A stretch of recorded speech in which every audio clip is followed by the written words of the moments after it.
My name is Barbara Garley. I'm the director for the Domestic Abuse Center. What's interesting is I always like speaking to CASA. I just moved back from Baltimore and worked for CASA for 5 years. So I certainly understand what CASA's role is in the community. I'm going to tell you a little bit about the program and what it entails and, how it may impact you all, and then certainly open it up to any questions or inquiries you might have. Let's see. Yeah, thank you. The brochures that I'm passing out, there's 2 separate brochures. I think the pink one, if you open them up inside, it's all about Richland and Lexington County locations. The blue one, we are currently in 26 counties, soon to be 28 counties. The blue one has the other counties in which we serve, our organization serves.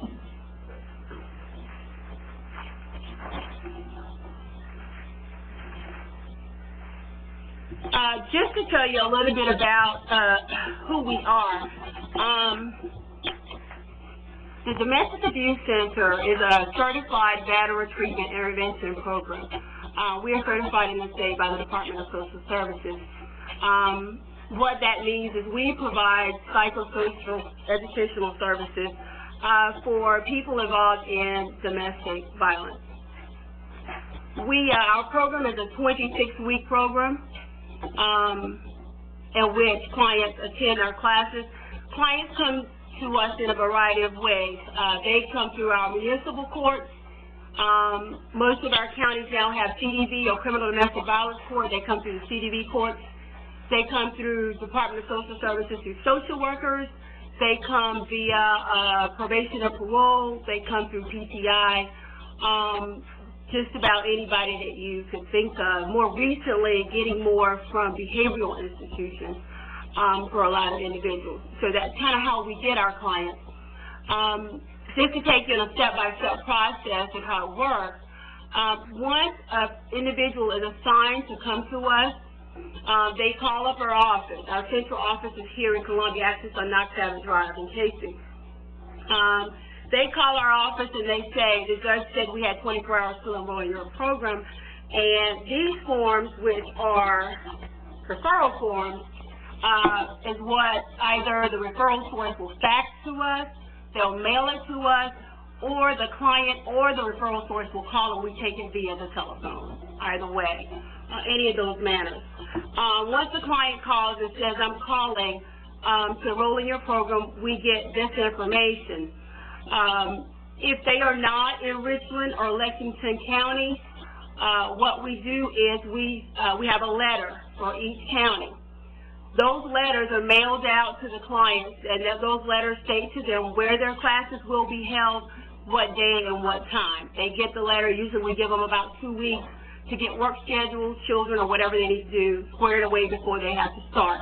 And they show up at that location, and that's where when the sessions start.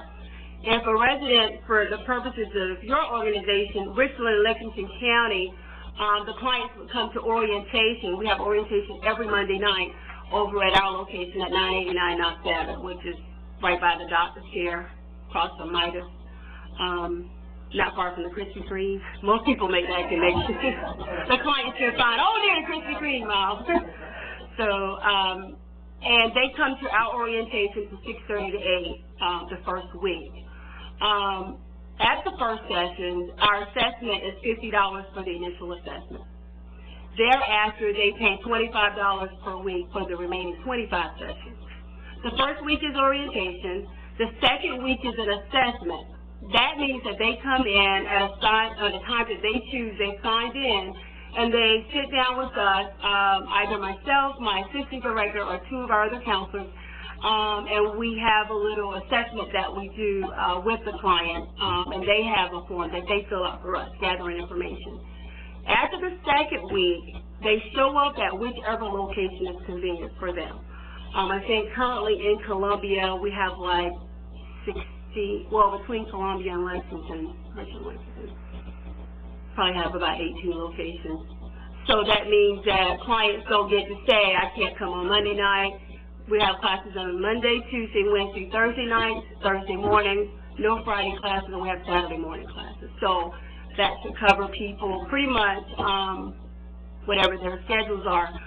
One of the things I'll say, what has been appealing about our agency is that we work with client schedules.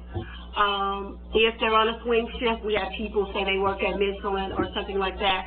They may be working second shift one week and third shift the next, so they can go to class whichever time because of that. Also, with the fee scale, it is added in our budget that as a director, what I do is I have the discretion to look at people's income. Some people say, Ms. Charlie, I can't pay, what can you do? I have people in the program that are on disability. I have single moms that have issues. Whatever the issues are, I just ask for verification of proof of income and kind of their expenses so I can see where they are. And generally, we're able to work that out. So we do work with individuals and their income. No, they can't come for free simply because we're a nonprofit and our counselors that teach these classes, that's how they're paid, through client fees. They start their sessions after the second week, wherever they tend to go. The sessions are an hour and a half. They meet with their group leader.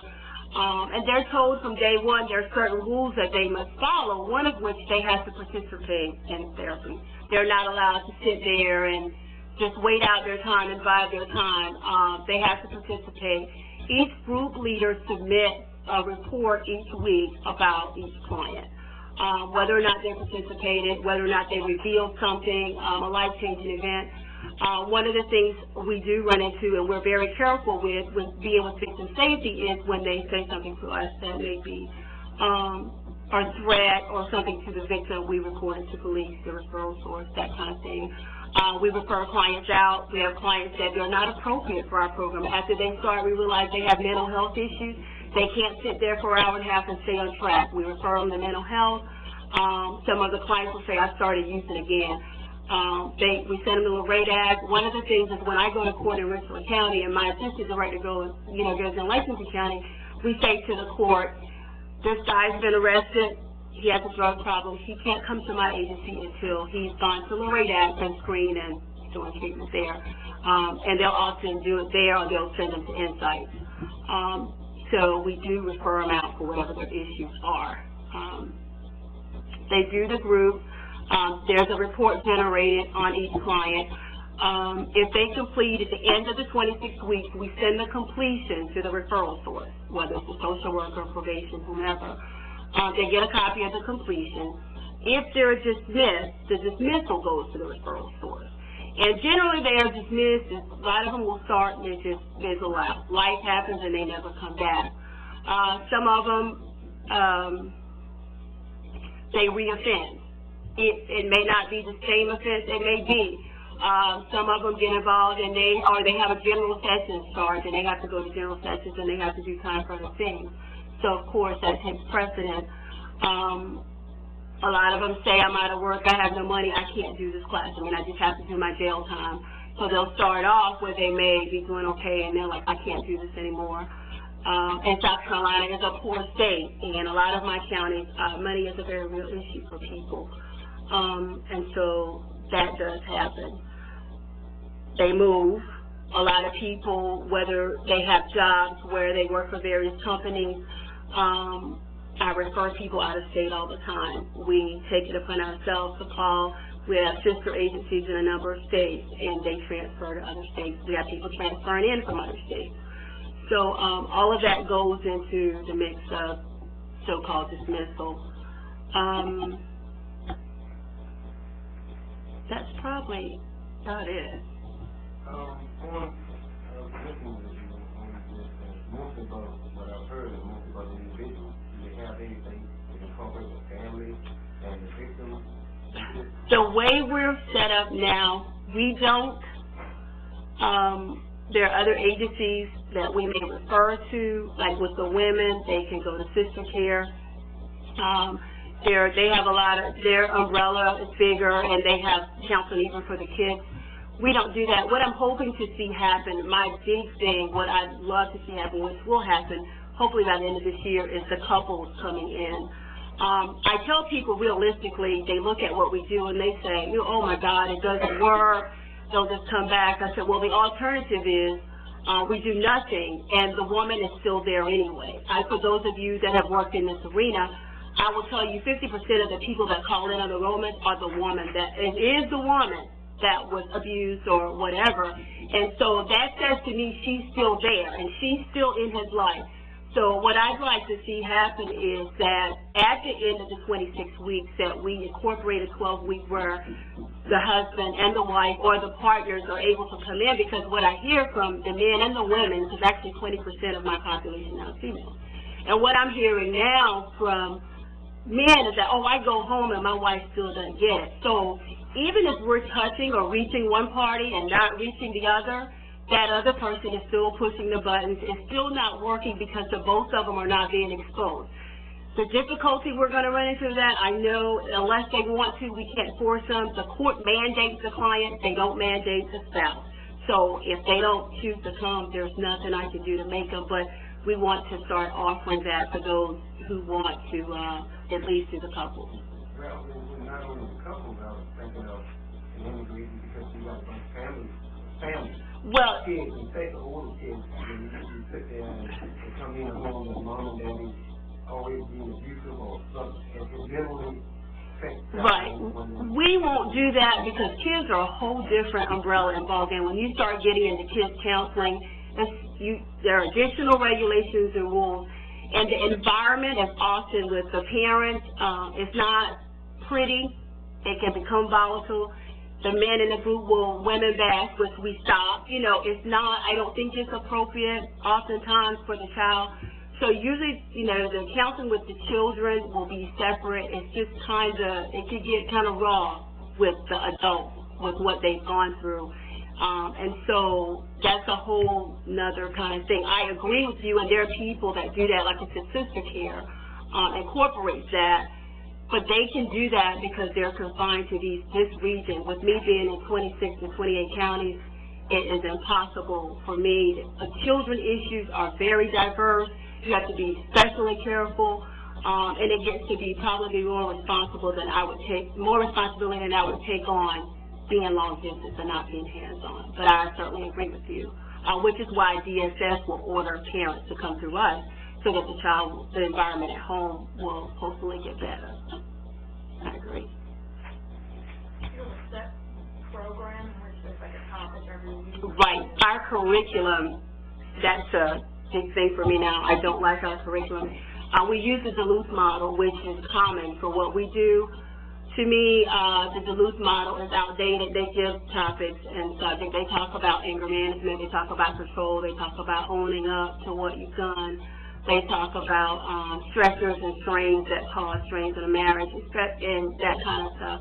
That's good, but in this society, with alcohol, drugs, diversity, young people, I'm getting 17-year-old kids now. And so there are some very real issues that these things don't talk about. I think the Duluth model had its place in time. I think now we have to be more hands-on, a little more realistic about what our children, our young people are facing. I think parenting is a big thing. We've got kids that have kids, don't know how to be parents. One thing is I've taken it upon myself. We collaborate with the Midland Fatherhood Coalition, and they do some really neat things. What they do, they help young people get their GED or diploma if they don't have it, job skill training, parenting classes, if they have child support orders, helping them to get out of arrears. They do some really neat things in showing men how to be fathers. Those are the kind of things that we need to be incorporated because realistically speaking, this is the stuff that they face every day.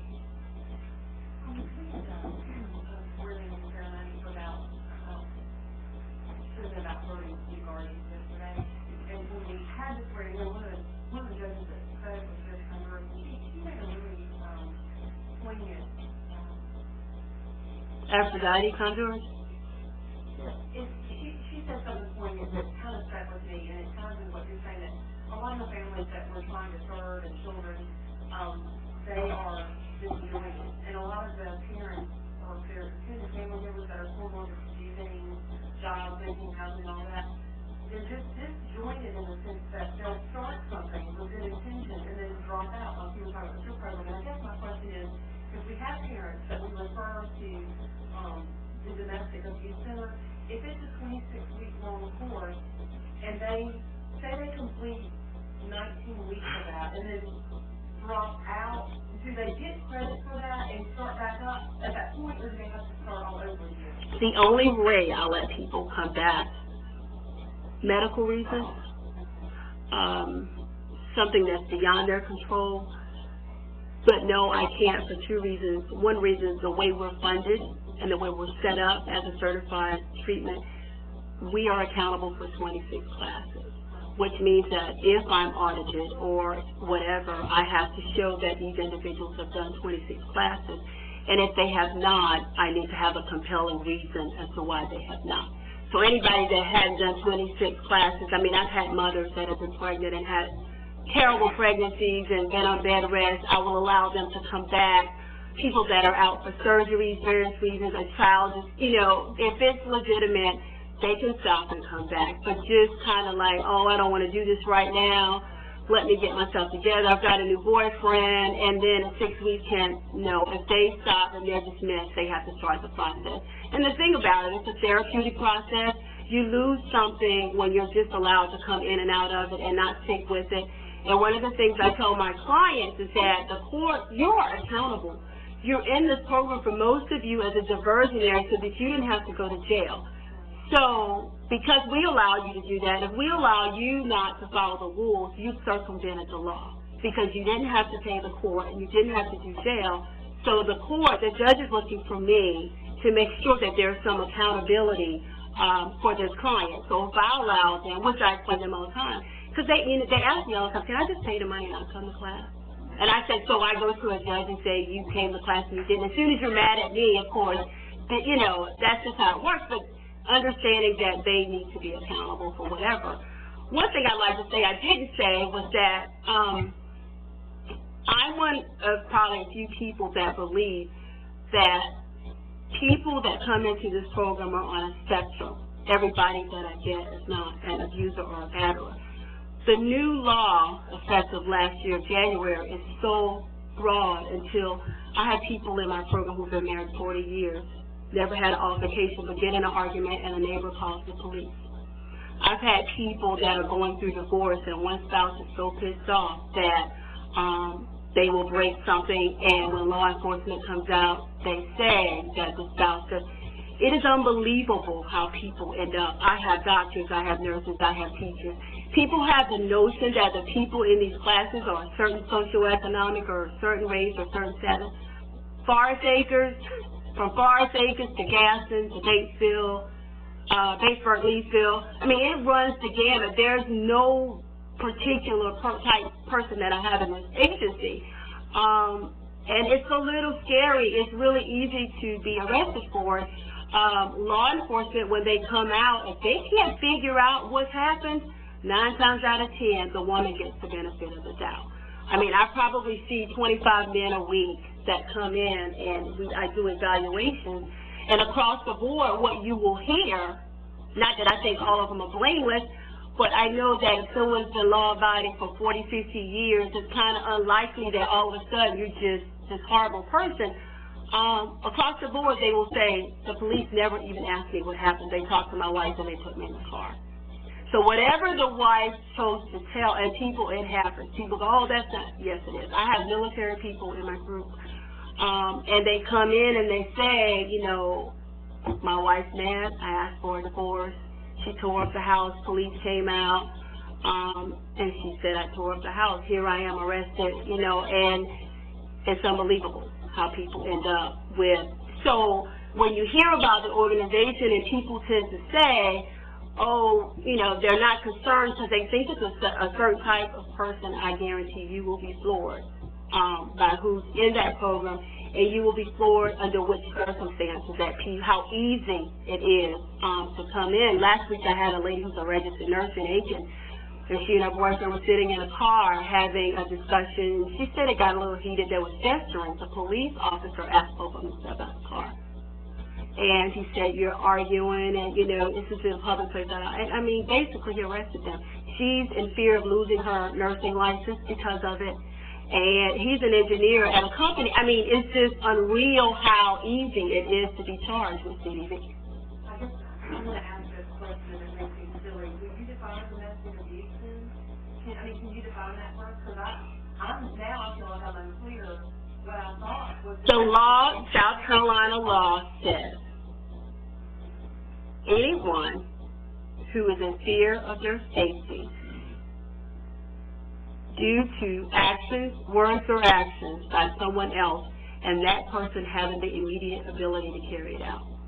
So if your husband says, I'm going to kill you, and he's standing there and he has the ability to do it, he's threatened you, and he has the ability to kill you at that point, he can be arrested for CDV. No, and there, I would say, we were trying to figure this up last week, but best I can figure, probably 35% of my clients, there's not been contact. It's not been hitting. One guy threw a cell phone, and it hit the window, shattered his seat. The wife was sitting in the car, and she said he tried to fire, and so he's in my program. In your program, for maybe numbers, what would you say the most top 3 contributing factors that result in needed? In true domestic violence, by far alcohol and or drugs, dysfunctional family relationships,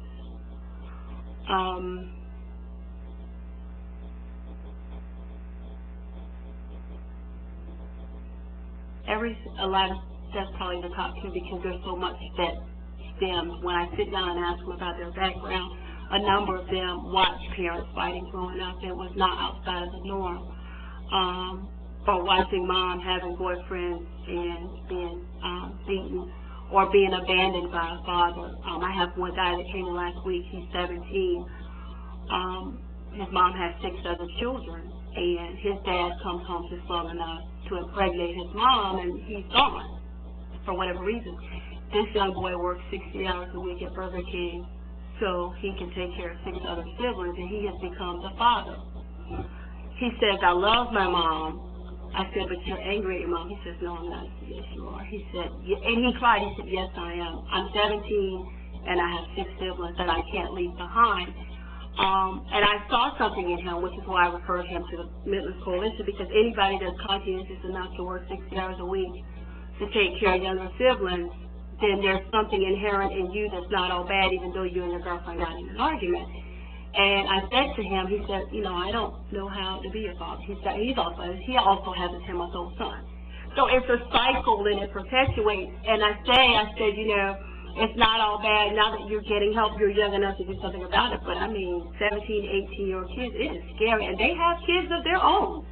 So when you start talking about these people coming in and they casually say, you know, I've got 2 kids, and I go, are you working? No. You going to school? No. What's your education level? 8th grade, 9th grade? It's scary. Because what happens is, how can you teach another generation what you don't know? And they're a blank slate, and it's a cycle. So that's my main concern, that it's starting younger and younger. That judges will say, can I send a 16-year-old? And, you know, kids fighting in high school about relationships. That's my boyfriend, that's my girlfriend, and literally coming to blows, stitches and nose broken. And kids are very intense these days, in case you guys didn't know. They don't just argue anymore. It's not over curling iron and that type thing. They are very serious. I mean, kids are carrying weapons now. Girls are getting to be just as aggressive as boys. Well, and it's funny because, you know, Savasa, we're usually at a lot of the same things, and Vicky and I disagree on this, and she says, well, generally, you know, when women do this, that means that, you know, they're a victim, they've been battered, so that's why they react. I can agree that that happens, but what I can also agree is when these women come in there and they talk about how they took a tail leg and knocked somebody over the head and this kind of stuff, and some of them grew up seeing that, there are some aggressive females. And I said, that's hard for me to say. I'm a female. I always want to protect the female. But there are some situations where, you know, clearly clearly, the female has been the initiator. What was funny was this Hispanic female last week came in. She probably came in the court. She's probably 100 pounds and, 4'9". There's no way that. And they showed a video of her running behind this guy, throwing her phone, throwing sticks, breaking his window. And the judge was sitting there with his mouth open, going, "There's no way this 6'4" guy." And just that little girl. And no one had. The police turned his camera on because he said nobody's gonna believe that the guy is the victim. I mean to tell you, she tore that house up and she tore his truck up. So, it's kind of like you can't stereotype about who you think perpetuates domestic violence. Well, I don't know, since we don't really deal with the children. Mm-hmm. How do you gauge success? Can you tell if you're succeeding enough? One of the things is that at least 2 or 3 times every week I have people that call back and say, "Can I come back to group?" when they're no longer ordered.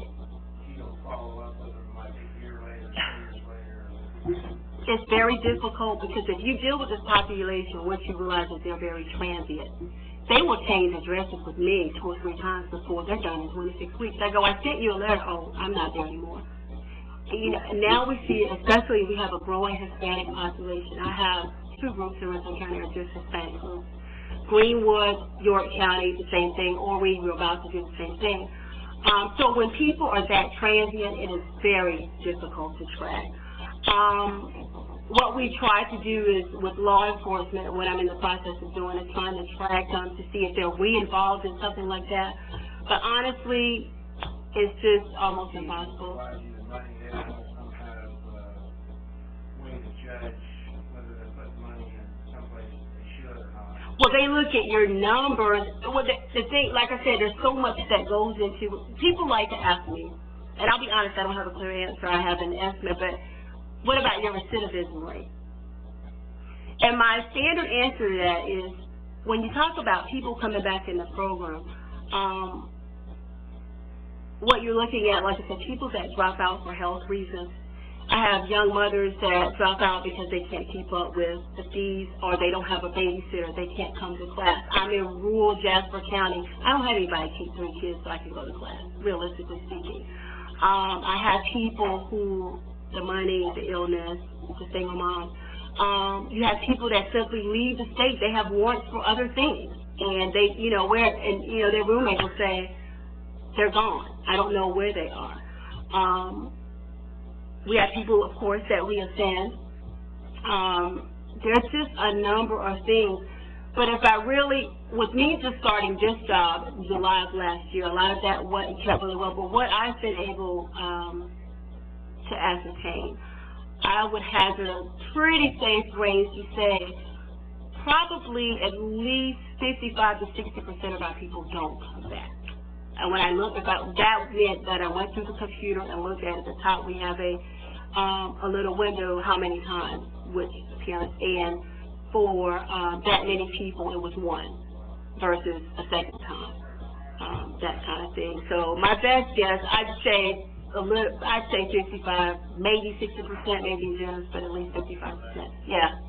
So, I figure, well, You don't have any presence in the courtroom? We do. In Richland County, I attend CDD court. I have a court liaison that does what's the court down? That he goes down there. My assistant director, because Lexington has transfer and CDD court. In fact, probably 30% of our entire clients come from Lexington County out of 28 counties. We get more people from Lexington anywhere, bar none. Probably 30% of my entire agency comes out of Lexington County. If they come in on Monday night for orientation, and I have 25 people, 3 or 4 maybe from Richland County, and the rest are from Lexington, by far. I'll give you the pros and cons to that. I don't like Richland in the sense that they switch judges all the time. A lot of the judges, they don't understand what CDV is. Whereas Lexington, Judge Reinhardt, Judge Seeley, the same judges are pretty much aware, and when they see that same person coming back through, oh, you're not eligible for the program, you need to do, they become familiar with the client and the law. There is that advantage. That being said, and Lexington is a lot more organized than Lexington County. If you call, they know who the people are, they know, I mean, they have it down, that kind of thing. And there are repercussions in Lexington that Richmond, they don't follow through. I probably dismissed 10 people last week from Richmond County, and nothing will happen. If I dismiss 10 people from Lexington, Judge Reinhardt will call me and say it's just more hands-on. They know what's going on, and they'll say, since he didn't finish, he was in my courtroom, I told him he had to finish, I'm just going to make him do 60 days. They know that there's a consequence for not completing. Richmond doesn't have that follow-through, and the clients realize that. So there's kind of that. Do you have any connection with DSS where you share the people that you're dealing with, so the DSS has a way to watch them in terms of their connection to their children? Or DSS might have, they might go take children away from somebody that's been some kind of violence, and then it seems like sharing that information would be helpful. Well, yeah, generally, when they refer to us, they will ask for monthly progress reports, which we provide. And at the end of the program, they go, well, what do you think? Kind of thing. And I've put them in touch. I don't conduct the sessions, so whoever my counselor is with those notes, I have that person to explain why they think what they do. It's interesting you should say that, because I was furious on Monday when a York County DSS social worker said to me she was putting a child back in the home, and I said, this guy failed out twice. The first time he came twice and never came back. The second time he came 6 times and never came back. She was, oh, okay, well, kid's going home next week. I'm like, well, what was the point? You asked for a valid, and so sometimes they, they take it into consideration, sometimes they don't. And in a couple of cases where there's been some very severe violence with children, but in all those cases, the adults deny doing it. Of course, always. But can we recommend, I guess, through the court that the parents go and spend the 26 weeks? You can, and the easiest thing for you to do, with me having worked for cops, I think that job was frustrating for me because I was in the middle. When I go to court, I'm not DSS, which is often a good thing, but I'm not the child's attorney, so that sharing of information and that gray box drove me crazy. But the easiest thing for you to probably do is to go to the social worker, if you have that relationship, and ask the social worker to refer, because the social worker can do it on the spot and make it a condition of the service agreement. The judge can, but the judge will ask for, some judges will require a higher standard. Well, why is this? The social worker will probably take your word that it can't hurt, that's something that should be done. My recommendation is to ask the social worker to assign them to going to class, if you think that's what they need. So they deny, I guess probably going to a lot of denial. Yeah, they all will. None of them do. So you get a lot of people who are denying. Well, yeah, when it comes to their children. Now, a lot of what's funny is people tend to think, most of my clients are very honest about what has happened, and they will say, yes, I slapped her. But when it comes to their children, they'll never say they hit them. I had a young guy in Lexington that threw the baby up against the wall, and, severe damage. And he said it didn't happen. And I was like, well, you were home, you were babysitting. Well, we didn't, but DSS wanted us to. Because it's conceivable that he could get that kid back anyway. It depends on the county. Counties that have money, I'm not being funny, but like York County, they'll give me a check each month, $25 a session. They'll write me a $100 check for the person going to classes. Some of the counties will pay in full up front.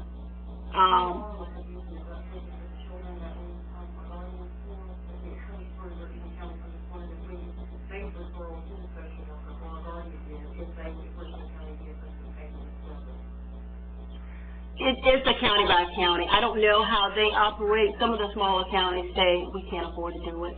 The client has to do it on their own, which is why some of them are reluctant to ask them to do that because they can't afford the cost associated. But what I tell them is, you know, we can work with the cost of you so that that's something they'll benefit from. But it just depends on what county you're talking about, whether how much they pay and whether they will pay it all, or whether they leave it to the client's responsibility to pay all of it. It's just a county by county thing. So is your agency a service only for people who are living in the same home or can they be in a relationship, like not in the same home? For example, maybe an estranged couple or... Yeah, that doesn't matter. Actually, and the other thing is a lot of clients get mad at us because the husband and wife or the couple want to go to the same class, and we don't. Men, our groups are, a couple cannot be in the same group for a couple different They reasons. don't have to be together in the same home to...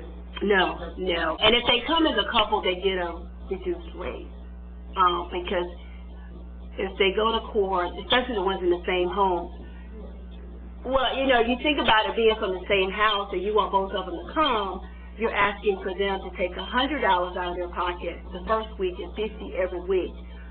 So rather than not have them come, when two of them are coming out of the same house, they do get a reduced rate. What's the final cost? What is it now? A little over 6. It was. We just changed our prices January 1. It only ended up being $540. This guy called me yesterday. We referred him out to Texas because he got a job out there, and they're $1,200. Charlotte, $980. So really, by far, from what we've seen when we refer to other states, probably I think it's like maybe $660, but it was $540 for years. And it is, and well, I tell them, and they don't have to pay $540 up front. The court wants $2,100, what court costs to avoid jail. You're only paying a fourth of the court, and then you're not paying it up front as a condition to get out. And when they were paying $20 a week, they were like, I just can't understand. I'm like, well, when the judge asked if you wanted to pay, why didn't you give them the $2,200 right then? So, actually, we're probably pretty low compared to a lot of places. And it goes right back to the counselors. All my counselors are certified and are paid accordingly, and so that money goes back to them to go to class. Specifically in this area, in Richmond, Mexico, how big is that? They differ. Some of them are in the outlying area. A group can be as few as 5 to 6 people, and unfortunately right now as many as 18 people. And I don't like the bigger groups, but for Lexington and Vicksburg, those Saturday morning groups, these people are laborers. The only time they can go to class is on Saturday mornings because they work long hours. So those groups are popular for work reasons. My week groups are pretty much maybe 12 to 15. They don't get that big, but my Saturday morning groups are larger because people are able to attend. Lexington and Vicksburg and Leesburg, their groups are really big because our population is so big out there. But the Columbia groups are small. It's an hour and a half. You mentioned drugs and alcohol. That's one of the primary reasons people are caught up in that. Got a little sex Dysfunctional family. Money never an issue, or is that kind of That goes back to the family because money is a stressor. I've learned to differentiate because people say, oh, I was a job and, you know, I asked her for money and, you know, she said, you shouldn't have quit your job. They argue about money. The blended family is a big thing now. I have 2 young females in there because they since remarried and the older kids and the stepdad. There's confusion, and it causes confusion with the relationship. So the blended family, I'm seeing a lot of that. Money. Interracial. What I see, Gaston, Leesville, Vicksburg, a lot of young black guys and young white girls. And what happens in relationships is that both sides don't approve of the relationship. So this mom is at this guy, mom is at that girl, and the parents never let up, the siblings never let up. They're young, they're not mature, so they fall under the pressure. With that, also when people have children by other people, and a parent comes to pick up a kid, guy gets mad. She's seen him behind my back. Girl gets mad because the guy goes to see his child. Oh, I know you were still sleeping with her. I mean, because of the immaturity, they get fat in it. You know, and sometimes they are, unfortunately. And the guys will say, well, yeah, I was. And so those kind of things are stressors, and, you know, they end up getting into an altercation because of, you know, those kinds of things.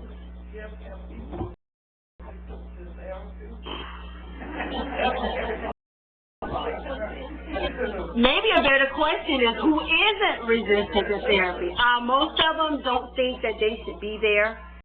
My answer to them, and I will always say this in Sam, they say, you know, and I think that some of them get a raw deal.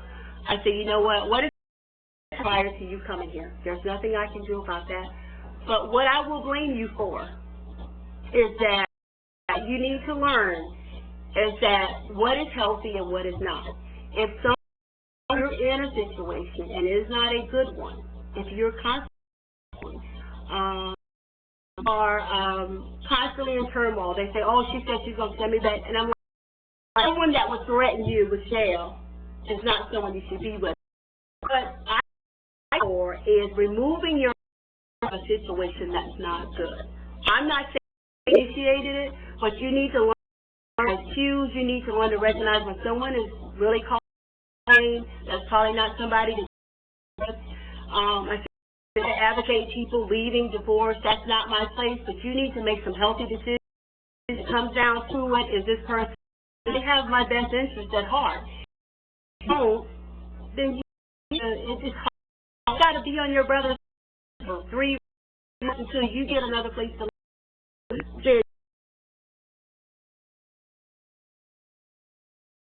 Maybe you need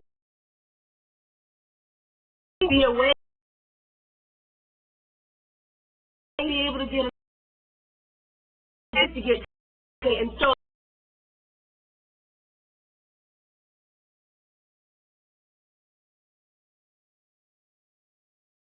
I have is, so I'm very realize, I understand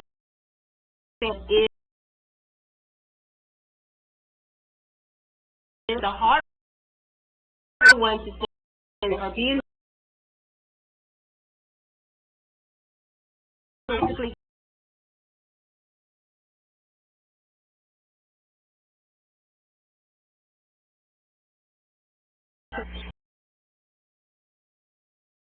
if you're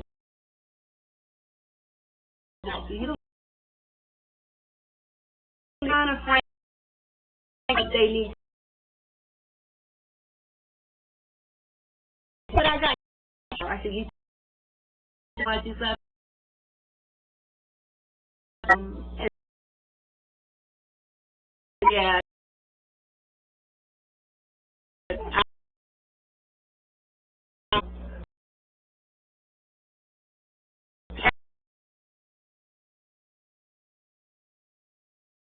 how you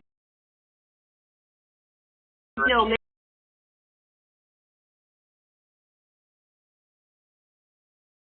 in a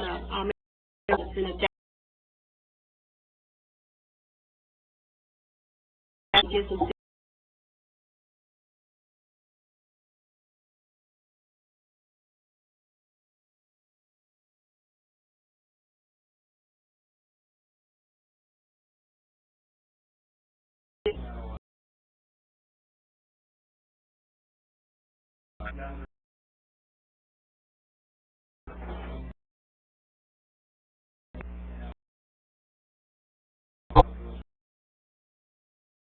what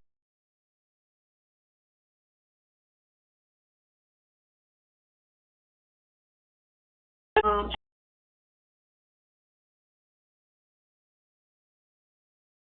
know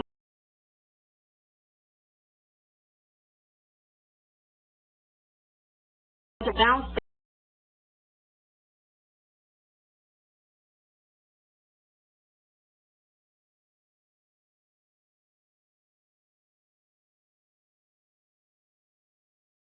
year-old really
have an opportunity to enjoy this world or do something differently. So.